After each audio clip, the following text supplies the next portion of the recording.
One of the gold medals that you won in a relay was 2008, and Yeah. you reveal in this book that you had an abortion 2 weeks before that Olympic Games. Yeah. Why did you want to reveal that very personal moment in the book? The truth is, it's an issue that's not really talked about, especially in sports. And a lot of young women have experienced this. Like, I literally don't know another female track and field athlete who hasn't had an abortion.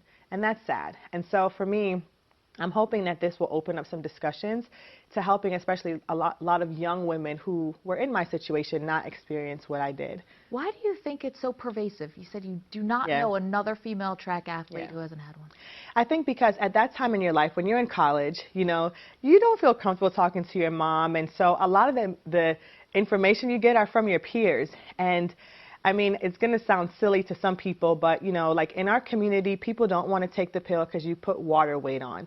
And of course, as an athlete, you want to be able to stay as fit and as healthy as possible.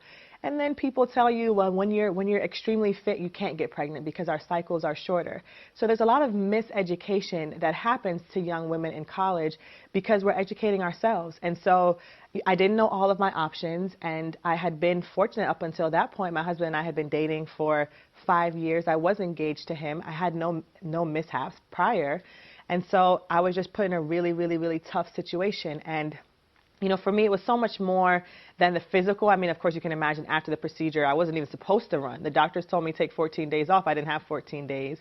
But it was more for me about the spiritual and emotional part of the experience that I wanted to share, because it wasn't until even I started this journey that I uncovered some of the hurt that was still there, and, you know, and really trying to forgive myself. I knew that God had forgiven me for it, but really forgiving myself for that choice and really moving on. And now that I'm going to be a mother, and now that God has blessed me again, I felt like I needed to kind of purge myself of that and hopefully help others do the same. You mentioned also that, you know, your husband, Aaron Ross, who played in the NFL as a Super Bowl champion, that he was in training camp at the time. So you had to go through this alone.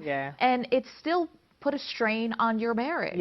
How'd you guys get through that? Well, you know, so what ended up happening was when I called him, because he was in Albany at training camp, you know, I could feel the hurt in his voice. And I mean, he was there for me as much as he could be, but it was something that we kind of never talked about. It was almost like if we don't talk about it, it didn't happen. And so my mom came with me, and I'm emotional talking about it now, but you know, but for so much of my relationship, I felt like I experienced it by myself. And so when Ross and I finally like dealt with it, you know, I was able to see his hurt, you know, and he thought for a long time maybe we were being punished because we hadn't gotten pregnant again. And, you know, a lot of times, sometimes you believe those lies when you know, make poor choices and you want to live your life a certain way. And so it was really freeing for both of us when we said, you know what, God, we really want you to take this away from us, and we are sorry for making this poor choice. And it brought us closer together. But there was definitely something always kind of underlying that we needed to address, and I'm really grateful that